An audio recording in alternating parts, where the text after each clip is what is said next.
Students அனைவருக்கும் வணக்கம். இன்னைக்கு வீடியோல இப்போ என்ன பார்க்க போறோம் அப்படின்னா பேசிக் கேட்ஸை யூஸ் பண்ணி ப்ராப்ளம் கேட்டாங்கன்னா எப்படி பண்ணணும் அப்படிங்கிறது தான் பார்க்க போறோம். ஸோ கண்டிப்பா இந்த வீடியோ உங்களுக்கு யூஸ்ஃபுல்லா இருக்கும்னு நினைக்கிறேன். வாங்க பார்க்கலாம். The minimum number of NAND gates required to implement the Boolean function a plus a b bar plus a b bar c is. இப்போ ஆன்சரை ஃபைண்ட் அவுட் பண்ணணும். மேடம் என்ன மேடம் இந்த மாதிரி ஒரு 2 லைன்ல கொடுத்துட்டு இது ஏதோ பெரிய ப்ராப்ளம் மாதிரி நீங்க வந்து எக்ஸ்பிளைன் பண்றீங்க அப்படின்னு தானே நினைக்கிறீங்க. ஸோ கண்டிப்பா நான் கூட அப்படிதான் யோசிச்சேன். ஸோ இதுக்கு நம்ம வந்து பாத்தீங்கன்னா ஃபர்ஸ்ட் லாஜிக் டயக்ராம் போடணும். ஸோ அந்த லாஜிக் டயக்ராம்ல இருந்து வந்து NAND கேட் இம்ப்ளிமெண்ட் பண்ணி எத்தனை NAND கேட் வேணும்னு கண்டுபிடிக்கணும் அப்படின்னு நான் யோசிச்சேன். அப்புறமா தான் பார்த்தா இது ஒண்ணுமே இல்லை, வித்தின் செகண்டுக்குள்ள நம்ம கம்ப்ளீட் பண்ணிக்கலாம். அதை எப்படி பண்ணணும் அப்படிங்கறத பார்க்கலாம் வாங்க. ஸோ ஃபர்ஸ்ட் கொடுத்திருக்கிற ஃபங்க்ஷன் எடுத்துக்கோங்க. So a plus a b bar plus a b bar into c இதுதான் கொடுத்திருக்கிற ஃபங்க்ஷன்.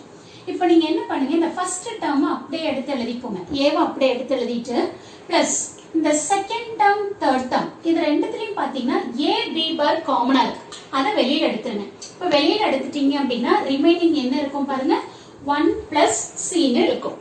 உங்களுக்கு நல்லா தெரியும் 1 plus any variable is equal to 1.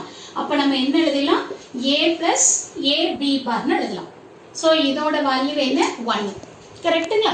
Next இப்போ இங்க பாருங்க, இத நம்ம என்ன பண்ணலாம் அப்படின்னா எக்ஸ்பேண்ட் பண்ணிக்கலாம். சோ இதை நீங்க என்ன பண்ணலாம், இல்ல அப்படின்னா a வை கூட நீங்க வெளியில எடுத்துக்கலாம், ஒண்ணுமே பிரச்சனை இல்ல. சோ a வெளியில எடுத்துட்டீங்க அப்படின்னா 1 plus b bar. சோ இங்கேயும் 1 plus any variable, அது காம்ப்ளிமெண்டா இருந்தாலும் சரி அன்காம்ப்ளிமெண்டடா இருந்தாலும் சரி 1 plus any variable வந்து இங்கேயும் நமக்கு என்ன ஆகும், 1 ஆகும். அப்ப என்ன வேரியபிள் மட்டும் உங்களுக்கு இருக்கும், a மட்டும் தான் இருக்கும். சரியா? அப்போ இத நம்ம சிம்பிளிஃபை பண்றப்ப வெறும் ஏங்கிறது மட்டும் தான் இருக்கு. அப்ப நீங்க இப்ப சொல்லுங்க, எத்தனை நம்பர் ஆஃப் NAND கேட்ஸ் வேணும்? இங்க NAND கேட்ஸே நமக்கு தேவையில்லை. சரியா? பாருங்க எவ்வளவு ஈஸியா இருக்கு. இப்ப இந்த கான்செப்ட் நமக்கு தெரிஞ்சது அப்படின்னா இதுக்கு லாஜிக் டயக்ராம் போட்டு அந்த லாஜிக் டயக்ராம் வந்து NANDக்கு மாத்தி நம்ம கண்டுபிடிக்கணும்னு அவசியமே இல்லை. இத மினிமைஸ் பண்ணிட்டு சோ இதுக்கு வந்து பாத்தீங்கன்னா எத்தனை நம்பர் ஆஃப் NAND கேட்ஸ் வேணும் அப்படிங்கறத கண்டுபிடிக்கலாம். இப்போ நமக்கு வெறும் a மட்டும் இருக்கிறதுனால no need of any NAND gates. அப்ப இதுக்கான ஆன்சர் என்ன அப்படின்னா 0 நம்பர் ஆஃப் NAND gates.